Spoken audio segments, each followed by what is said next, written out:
Hi everybody, today we're going to have a go at painting some lavender in watercolour. I used three colours, sort of a pink, a mauve, French ultramarine for the flowers, and sap green, Winsor lemon and French ultramarine for the foliage. Now I started with the lavender by painting the sort of pinky colours towards the top, and they got slightly darker as they went down. And as I'm painting, each little flower, because the lavender itself, although we call it a flower, it's made up of lots of little flowers on the spike. And to create the impression, all I did was just three little strokes, one in the middle and two either side, and that was the flower, and just left it and moved on to the next. And gradually they build up as the spike goes down. There's gaps in between, just as there is on the actual flowers. And as I had put in the first couple of, say, pinky coloured flowers, I then dropped in some blue or mauve at the base of the flower, and which I'm doing here, and just let the colour run into the first colour I'd put down, and then just leave it. And then move on to the next little collection of flowers.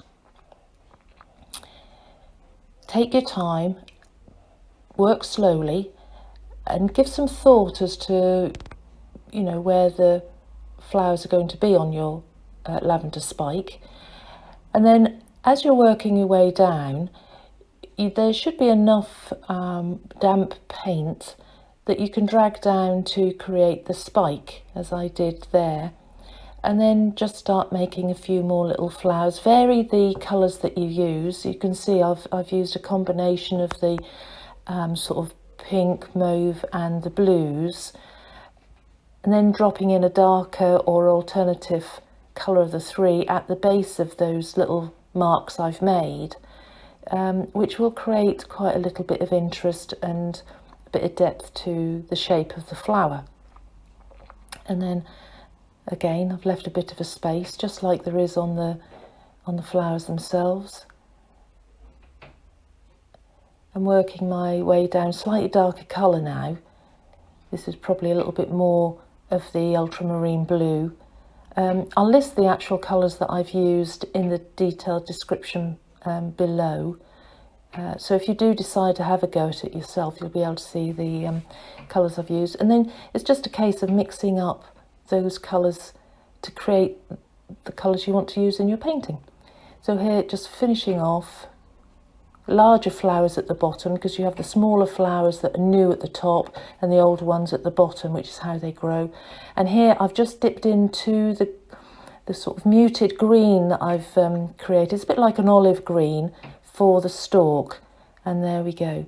Now then I created three more spikes.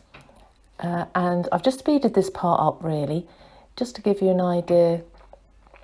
I didn't paint this quick, but I've just speeded it up so you can see how you can create a nice little painting without doing a great deal, to be quite honest. And the flowers don't have to be precise.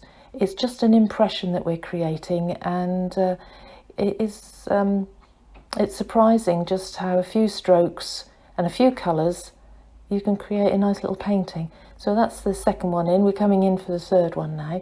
So tiny little marks at the top, because that's where all the buds are, dropping in darker colours, creating gaps in between as you work down the spike. As you work down, the flowers slowly get a little bit better, larger, and then keep dropping the dark colour in to create that interest. And then you have the larger flowers, each time doing the three little marks and then dropping in the darks, and then, oh sorry, my head keep coming into shot, sorry about that. And then there's the green. Now we're going to go to the leaves, and to create the leaf you might need to practice on a piece of spare paper to start with, but if you see this one, it's gentle press, gentle, so it's up, down, up. So you can create different marks. You can press a little bit harder to start with and then lift the brush up and you'll get a different shape, or you can start lightly, press the brush down and then lift it up again. But I would recommend that you practice on a spare piece of paper before you start actually on your painting that you've just created, because there's nothing worse than realising you haven't quite got it right, and I speak from experience there. So here we are, coming up to the last leaf, and we'll call that done. I hope you enjoyed it, I hope you found it useful, and I hope you'll have a go at it yourself. It is really quite easy. It's great fun, and thanks very much. See you again soon. Bye.